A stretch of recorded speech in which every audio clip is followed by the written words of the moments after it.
You notice I don't work there anymore. I have a little more serious, I guess. I'm wondering if prior to being on a science fiction show, you were science fiction fans, and then part two, now that you have done science fiction, do you think you're more likely to stay in that genre or try and branch out to other, more dramatic or comedy? I've talked enough. Yes. Answer is 12.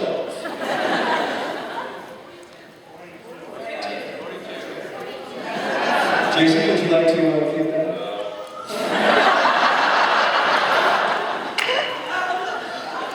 Seriously, you guys can answer the question?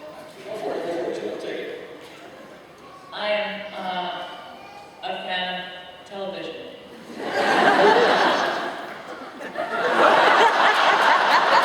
And now with sports, here's Lexa. Go. I get a tattoo of Michael right here.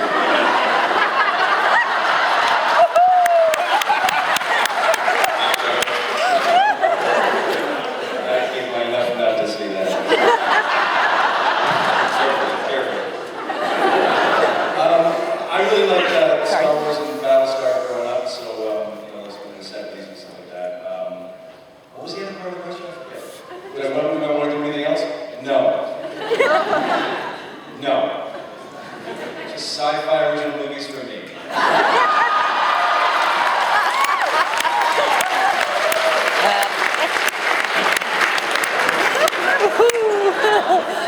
Please, I originally got hired when I got hired. I was like, oh, I guess they want a guy who's like not a giant sci-fi fan in there. And then I realized as I was in there, I was like, I do know a lot about Star Trek. I do know a lot about. And I was like, oh yeah, I'm a giant sci-fi fan. It turns out. So I don't know. I mean, I love writing sci-fi. I think we would all love to keep doing it and just have a diverse career, a little bit of everything. Next. What he said. Hi, this is a question for the whole panel. Is there anything that you wish your characters had a chance to do, and for the writer, something that you wish you had written? For example, with Daniel Jackson's character, there was his the Crystal Skull, where you get to reunite with your grandfather and go to the planet and see giant aliens, and then leaving there and never see him again. And your character never has a chance. Oh, that's a long enough question. Yeah. I think I better take this. Yeah, take it. Just a lot of trouble hearing it. I'm sorry, guys. Is there any way we can get those mics louder up here? Is there any way to do that? If anything we'd like to have seen fleshed out more, is that what you're asking? Or what you want to see your character? Yes, something that you not necessarily that particular episode, but something that you wish your character had had a chance to do. Right. Oh, I see. And as a writer, something that you wish you had written. Well, I wanted to have a continuation to the Crystal Skull episode, and they did it. It was called Indiana Jones. I'm trying to sue Lucas and Spielberg. That was a good They're not dig. taking my calls right now. Nor have they ever.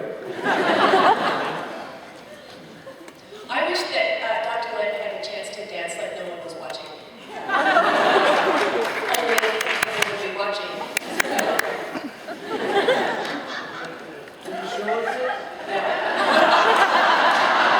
And that's a public service. I just wanted more fight scenes. Me too.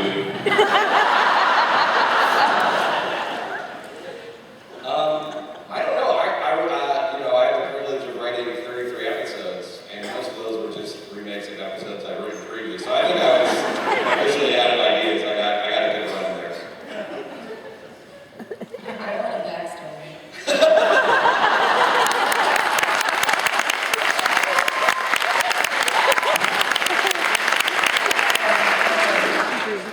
Fanfic opportunity, guys. I just noticed Eli's running the camera. That's so awesome.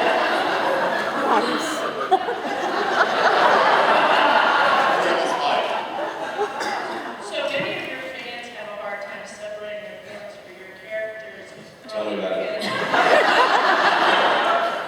How do you all separate your own personal feelings from the ones your characters have, specifically in romantic situations in your films and film series?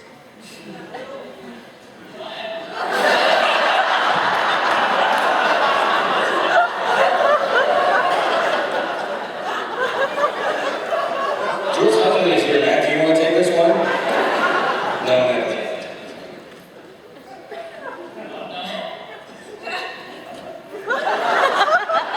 I guess the question is like, how do you not fall in love with David Hewlett? What are your tricks? David Hewlett and Jason had a love triangle. Next question, please. I don't know. I think, you know, it's, I don't want to speak as an actor because I'm terrible. I think it's pretty easy to separate, you know, those on-screen romances from off-screen romances. When you're shooting, you know, even like a kissing scene, no one's really that excited to do it. I mean, they're all incredibly attractive, but it's like kissing your sister, your brother, or your like weird cousin. Yeah, weird cousin. I can't speak because I married one of the girls I had kissing.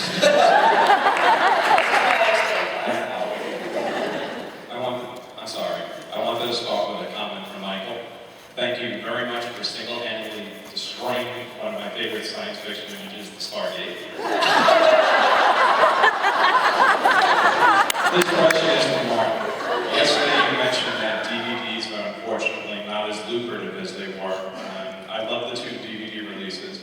If they do become more lucrative, do you have any scripts in the can or any direction or anything that is ready to go? And Yeah, Joe and Paul have written a Stargate movie called Stargate Extinction, and it's really, really great. And, you know, it's just, unfortunately, I mean, I don't know, you know, if you follow the very boring business of film finance, but, you know, MGM is kind of just doing some restructuring right now, so they're not in a position to take like a big risk. And the DVD market right now is pretty soft. Like, it's even for like giant hits, you know, you really, like Avatar is the first movie in a long time to make a lot of money on DVD. So it's definitely tough. And I said a couple days ago, we don't want to do a half-assed product. You know, these movies that Continuum and Arc of Truth, you know, we're super expensive movies, and we like to, in fact, quality level up. So. the second part, real quick, what future projects do we look forward to outside of the Stargate? I'm working with a puppet workshop theater, workshop being a kind of one-man puppet show. I have a role for all of you. So we're gonna do that. That's what we're focusing on next.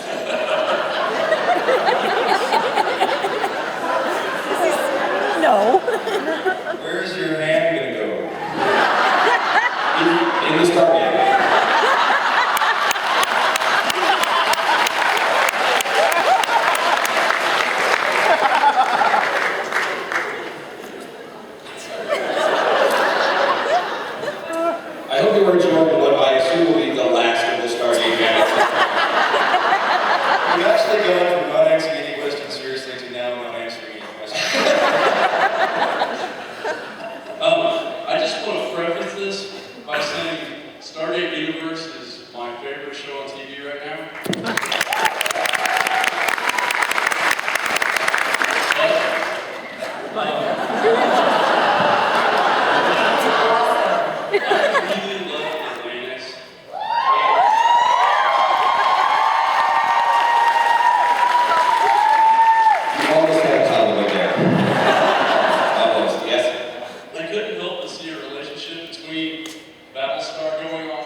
24.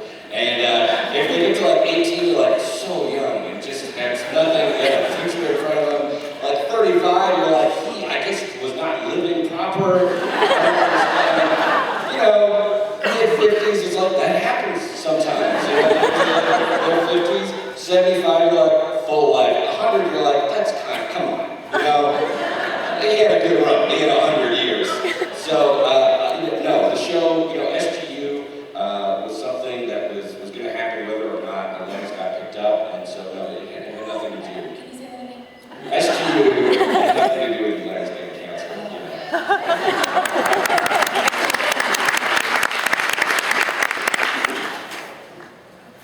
I was wondering if you could share the most extravagant thing you purchased from the Stargate paycheck for yourself and your family.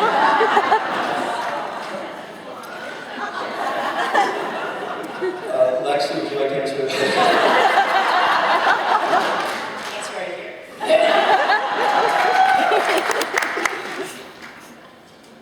I'm only on season 2. This beard cost a pretty penny. Lots and lots and lots and lots of shoes. Lots and lots and lots and lots of shoes.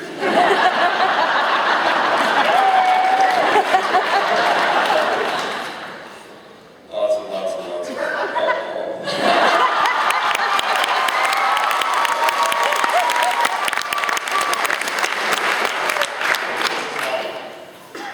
This is for Mark and kind of sideline to one. What's the deal with doctors and the SG thing? And are you worried about your job? I didn't hear the second part. What? What's the deal with doctors? Yeah, what's the deal with doctors? And is she worried about her job? TJ's not a doctor.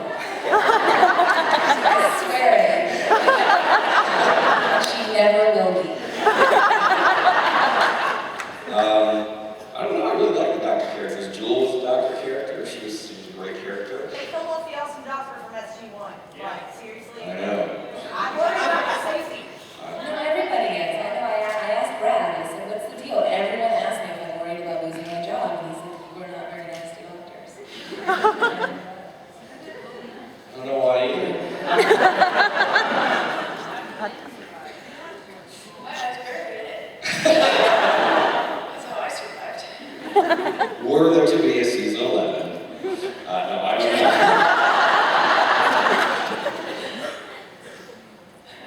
This was for Michael. First off, when is Skippy going to give us electric or Mega Snake 2 electric boogaloo? And also, are Skippy original movies particularly lucrative? How much did you make on that last movie? You really do it for the love and the art. I don't know, what was the brilliant one that we just heard that they did that had Tiffany and Detective Dixon in it? And they like fought. And they like fought. Again, it was like a bull versus python. I think Shark was that? No, it gets confused. Sharktopus? No, seriously. Was it called Sharktopus? Yeah, it was called Shark. Oh my god. I wish I would have thought of that. Yeah, the only time I'm going to have a career in more sci-fi movies is if I get to go with Tiffany or Debbie Gibson. Or I get to be Cohen's little buddy Skippy.